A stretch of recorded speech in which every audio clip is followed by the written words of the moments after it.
So I'm delighted to be joined by Shafak Alice from KPMG, and she's going to be talking through her career journey. So without further ado, Shafak, over to you. Hi, everyone.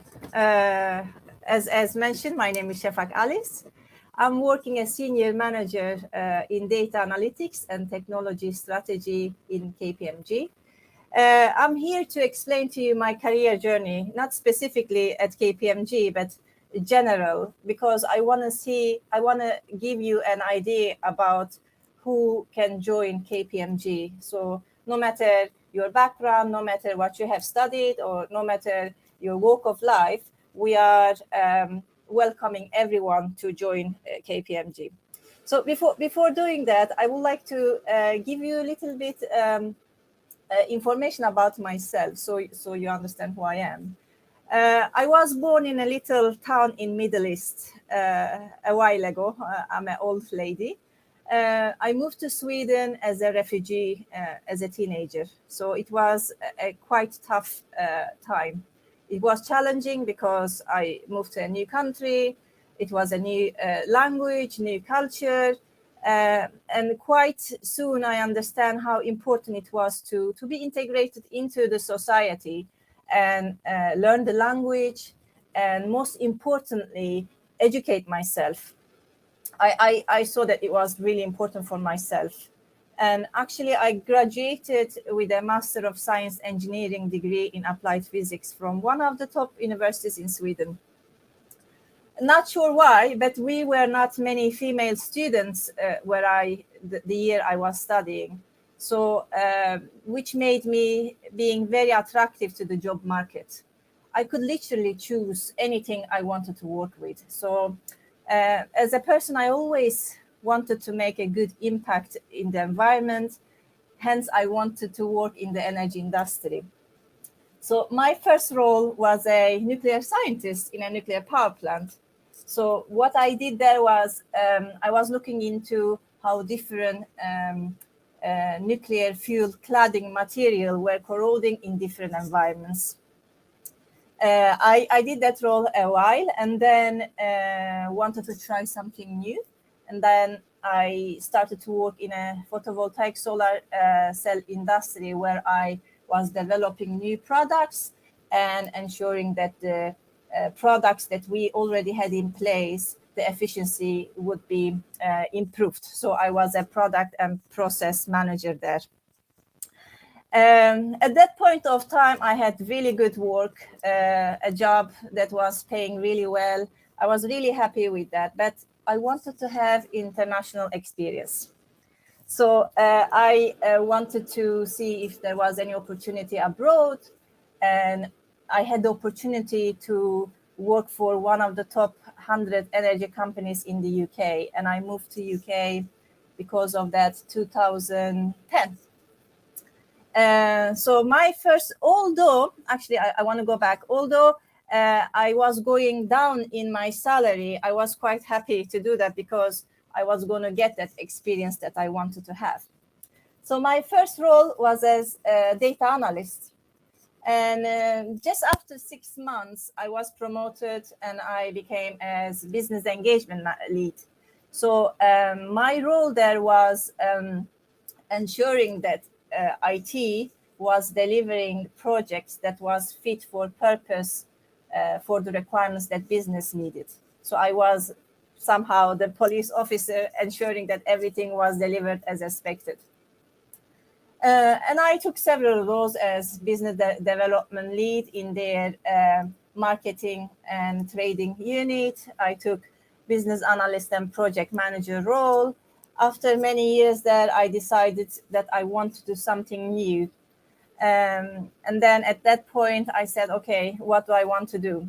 And I had the opportunity to join one of the top financial companies in the UK, worked there for 1 year as a contractor, one year of contract. Then after that, I said, okay, I want to do something new. And then after my contract finished, I worked for one of the top entertainment companies as operations manager. I had a team that were looking after all the products that this marketing company had.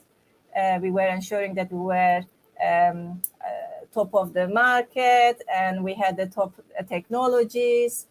My team also was looking into the data and insight and the reporting bit of that role. So we were providing strategic information for senior stakeholders so that they could take decisions on based on how the company was performing.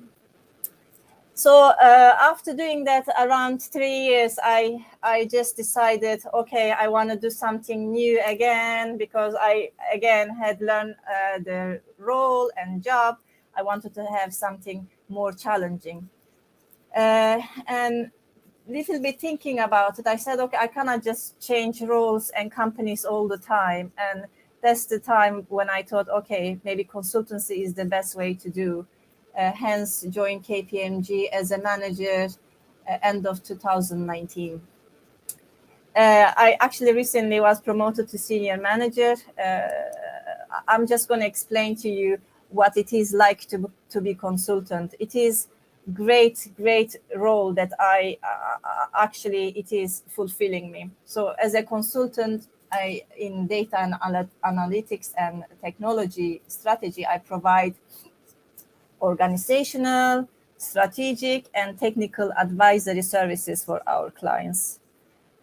We help. So what does that mean? That means that we are helping our clients to exploit their data, to know about their data, so that they can become a data and insight-driven organization that will make them to be competitive in the market in their industry. So as a person, I always like to be challenged, learn new things, try new things, and solve real problems. As a consultant, I have the opportunity to do all of this. My days, one day is not same the other day. I am working with different projects. Each project I deliver, I have a new team. I work with different clients, huge clients that I normally in the market wouldn't have opportunity to work with. So it is the other thing is I am solving real problems, helping our clients to have a profitable business, which really drives me to wake up every day and do whatever I am doing every day. It is really amazing work. So another thing I would like to say is, what is it that I like about consultancy, and specifically about KPMG? I really like about collaboration that we have in the organization. So we have a big organization, different teams with different skill set, different knowledge. So what we do, we collaborate really strongly with all the teams to provide market leading and best solutions fit for purpose for our clients. This collaboration is something I really love. I have not seen it somewhere else in my career until I joined KPMG. The culture is amazing. So we are, the culture is like they are driving diversity and inclusion, and well-being of people is top on the agenda for everyone in the leadership team. During the COVID, I actually felt that I was really lucky to be here, because they really ensured that their staff like us were feeling good during that COVID. We were getting days off. If you had family and had to take care of the kids, you could say work flexible. Some of the times you could say, actually, I cannot work. And they were totally okay with that, flexible. Another thing that I really like about KPMG is opportunities to progress in your career. So there are great opportunities to get involved with community work, charity work, or internal work. Like we have a program called It's Her Future. Like this speech that I'm providing, I'm a part of that program, which means that we are promoting women in technology. So we are going and having speech in different schools or different venues, speaking about how important it is for girls and women to study technical studies and become, how do you say, independent. Another thing I really like about KPMG is the opportunities they provide for like mentorships, sponsorships, and support from senior leadership teams. Everyone trying to ensure that you get most of your career while you are at KPMG. I mean, I have how many? 3, 4 senior people who are my mentors, who are helping me to progress in my career. I have sponsors who are trying to sell me every time they have opportunity to say, oh, Shafak is doing great job if I am doing great job, and then promoting myself. So that's amazing. So one thing I have, how do you say, known so far is that you need to have really 3 key skill sets to succeed in this role. So one is building strong and trusting relationships, and this you can do by keeping your promises and deliver value. And then have a continuous learning mindset, because we learn as we go. Every time we are in a project, we learn new things. We need to be top of all the technology that is out there, be the SMEs on market leading solutions that we provide for our clients. And as well, have a strong resilience, because as a consultant, not everything is easy. You face backsets. Sometimes your projects doesn't go well. Sometimes you meet some stakeholders that you don't get on well. And I mean, things happens, right? But you need to be strong. You need to learn from your mistakes and get on with it and move on with next challenge that you will face. So these are the 3 key things that you really need to be strong to succeed in this role.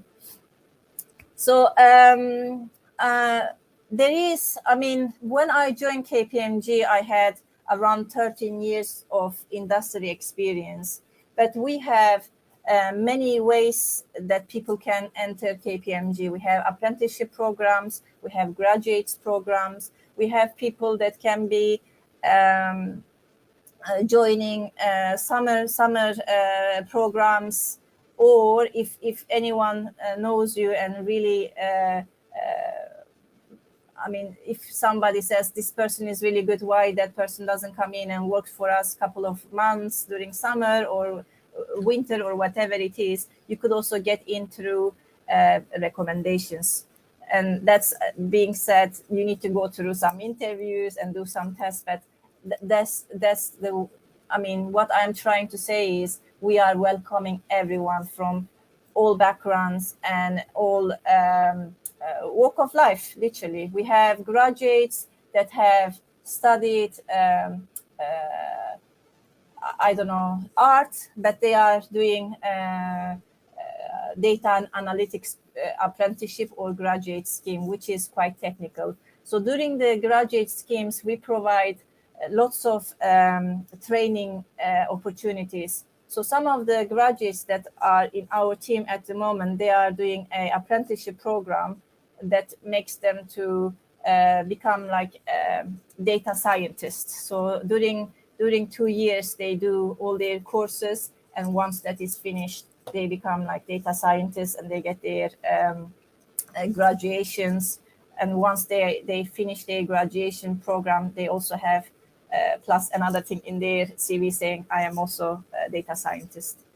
I mean, I'm not sure if this gives a great information about life at KPMG, and as well what skill sets you need to have to enter KPMG. I mean, if you have any questions, please type them into Q&A, and I'm more than happy to answer them. Thank you so much for that, Shafak. Such an inspiring story. And you've obviously come such a long way and done so much in your career. So it's really inspiring to hear that. So thank you very much for taking the time to share that with us. Yeah.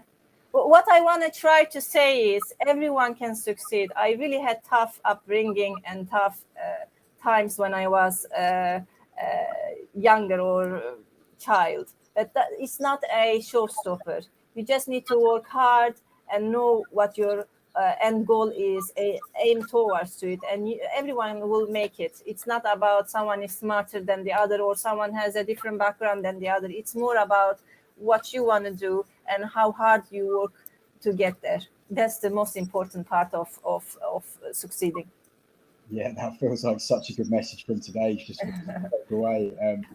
Yeah, and you're clearly very driven individual, and hopefully some of that and some of the advice and experience that you've given today can really rub off on some people watching. It's clearly piqued a lot of interest in the Q&A. So we've had some great questions coming through. So I will try to ask as many of those as possible. Some of which I think you actually did answer as part of your talk. So. The one that's been most liked, from Callum, and I think you covered some of these bits of advice. I think you mentioned 3 kind of skills that you had, but Callum says, what skill that you've developed has benefited you the most? And I think you talked about a few of them, but is there only one particular one that you really hone in on? I would say the most important is be able to build good relationship with people. Yeah, it is not about what you do and how you do. It is sometimes it's really important who you know and who knows you, if that makes sense. And that comes back to building relationships. If you build trusting and a good relationship with people, then people will support you in your career. Yeah, build the network out. And then that kind of links into another question that we've had. So obviously you've got a technical background, but what is the balance of technical knowledge versus working with people in your role at the moment? I was quite technical, and I have a quite technical background. But with time, I actually came away from technical. I became more generalist and managing people instead. So at my role, at my level, the most important is managing people. So at the moment, I am delivering a project for a large energy company, and my team members are based across the globe. So I have a couple of people United States, 4 people in India, some people in Netherlands, and some people in UK. So in order to have a good harmony and deliver a large project, you need to be able to manage people and build good relationship with people too. And I am not technical. We are doing such technical things. I am totally reliant on my team members. So I'm asking them, I have no idea. You need to tell me, is this the right thing to do? These are what stakeholders asking. Is that the way we need to do? And I totally trust them, because we are working as a team. My success means their success. Their failure means my failure. So we are building that trusting relationship. That's the most important. Great, thank you. And you mentioned you're, a little bit further down in your career than maybe some of the people watching, and I mean, I'm sure there's a lot of people who love to emulate your career. But I'm assuming you work with grads and some younger people, so maybe you manage them. What are their skill sets that really make them stand out in your eyes, that maybe some of the people watching on can try and emulate themselves? Learning new skills. So it is really, I was quite shocked when I started the first couple of months. I was quite shocked the pace we are operating. And as I said in the start, we need to learn as we go. So to be market leaders in what we are doing, we need to learn all the time, constantly. And people who join us as graduates, I sometimes I feel like, are these people from this world? I mean, they are creating work that I can put my heads around. They are really clever people, We have this I mean, it is not easy to enter graduate program because you need to do some tests and do interviews and all that. But once you have completed that, I think we also have so much opportunities internally to form you up.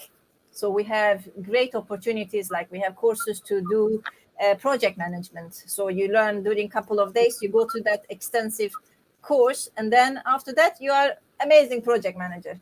Then maybe building some slide deck, which you go to $1 million slide deck course, and then you are suddenly the best person who creates the amazing I don't know, moving slides that I don't know how to do myself. So they are really good people. I mean, in terms of learning very fast and coming up to speed.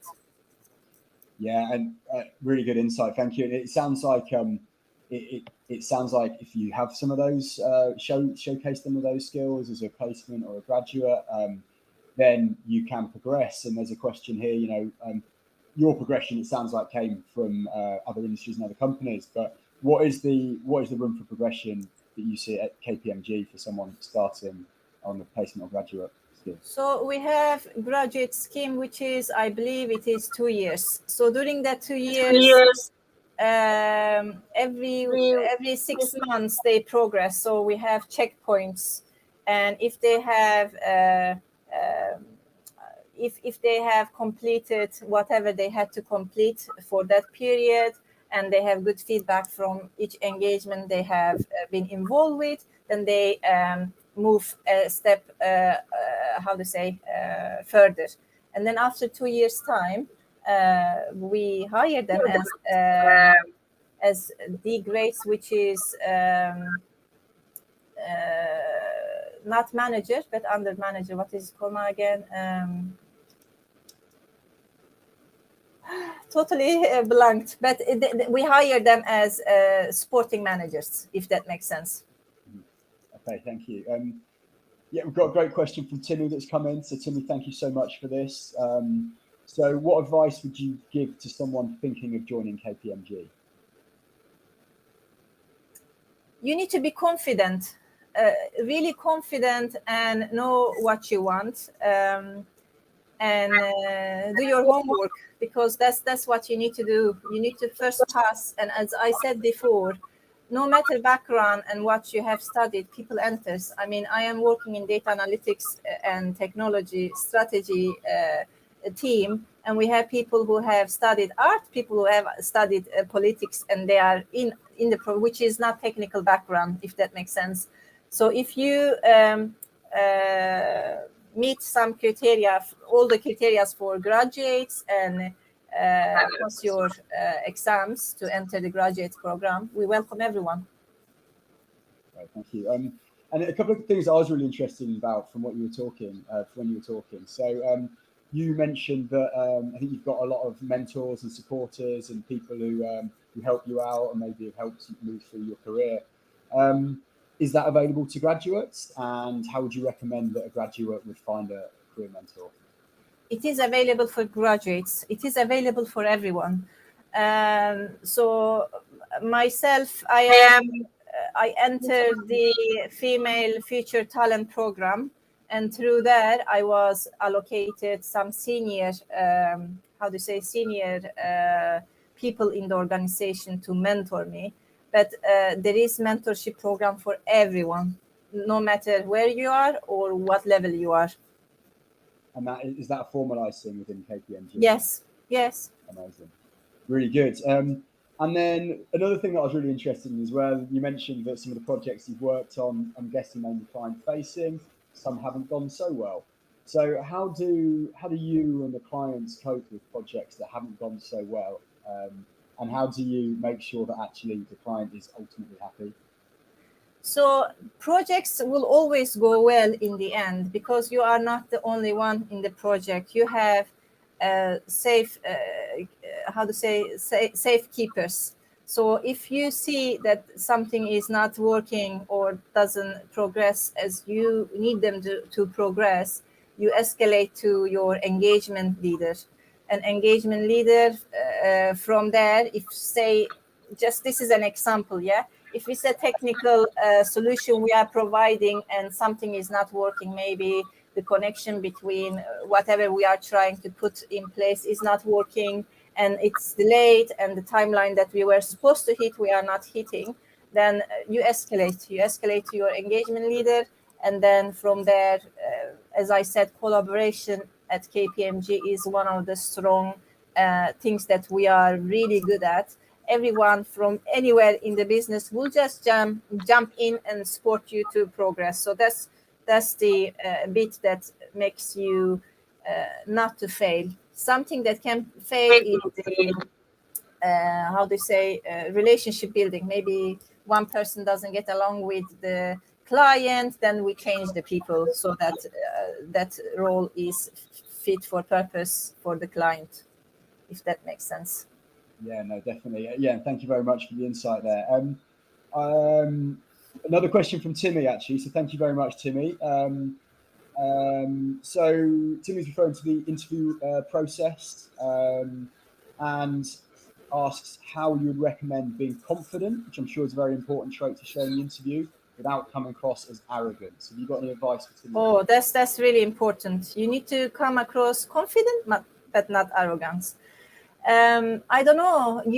What I do normally, I mean, I have sometimes really important presentations for really senior stakeholders. What I do, I practice.